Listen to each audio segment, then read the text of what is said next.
All right, let's talk about something you've probably seen 100 times, maybe in a spooky Halloween display or keeping something packed and frozen. We're going to peel back the curtain on its incredible origin story. Yep, we are talking about dry ice.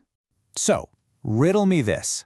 What's a substance so incredibly cold it'll burn you, but instead of melting, it just sort of vanishes?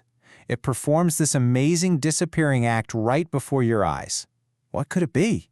You guessed it, it's dry ice. And the secret to its whole magic trick is right there in what it's made of. See, it's not frozen water at all. It's frozen gas. Specifically, it's carbon dioxide, the very same stuff we breathe out that's been transformed into a solid block. So, the big question is, how on earth do you take an invisible gas that's all around us and turn it into one of the coldest things you can possibly touch? Well, that's the journey we're going to take. We're going to follow a single molecule of CO2 as it goes through this absolutely wild transformation. Okay, so it all starts right here, with plain old carbon dioxide gas. You can't see it, you can't feel it, it's just floating around completely unremarkable. But it's about to be put under some serious pressure. The first major move in this whole process is all about brute force. To get these gas molecules to do what you want, you can't just ask them nicely. You have to squeeze them really hard. And when I say hard, I mean it. We're talking pressures of 60 to 70 bar. That is a massive amount of force being applied, and it is the absolute first key to making this whole thing work. This is where the magic really starts. So here's how that first change happens. The gas gets pumped into a compressor, and that incredible pressure forces all the molecules so close together, they literally have no choice but to change their state. While that's happening, cooling water circulates to pull all the heat out, and just like that, poof, our invisible gas is now a clear liquid. But hold on, a liquid isn't a solid. We're not at dry ice just yet. Now comes the most dramatic, most spectacular part of the whole show. This is the moment of creation. It all comes down to a really sudden, really violent change in pressure.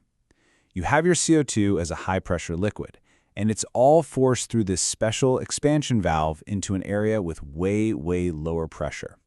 And this sudden drop is the trigger for everything that happens next. The science behind this is so cool. The pressure plummets to a point below what's called the triple point. Now, the triple point is this unique, delicate condition where a substance can actually be a solid, a liquid, and a gas all at the same time. By crashing right past that point, we force an unbelievable reaction. And I mean, this happens in a blink of an eye. It's almost instantaneous. The liquid CO2 basically panics, and it does two things at once. And boom, an instant blizzard just erupts inside the chamber. Part of the liquid flashes back into a gas. But in doing so, it gets so unbelievably cold that it freezes the rest of the liquid into these tiny, solid crystals. What you get is a mix of solid CO2 snow and freezing cold CO2 gas. So we've just created our own personal snowstorm. Now what? You can't really sell a fluffy cloud of CO2 snow. The next job is to gather all of it up and turn it into something a bit more useful. This part's pretty straightforward, but still really cool. All that fresh, solid CO2 snow is scraped together and then shoved into a chamber where these powerful hydraulics just squish it together, forming those dense blocks and pellets of dry ice we all recognize.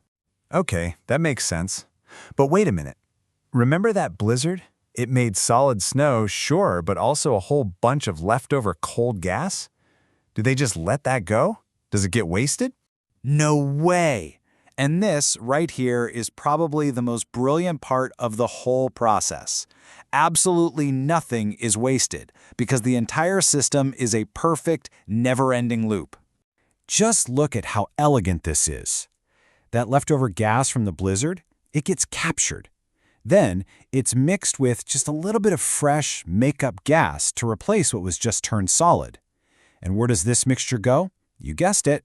Right back to the beginning, to get fed into the compressor and start the whole journey all over again.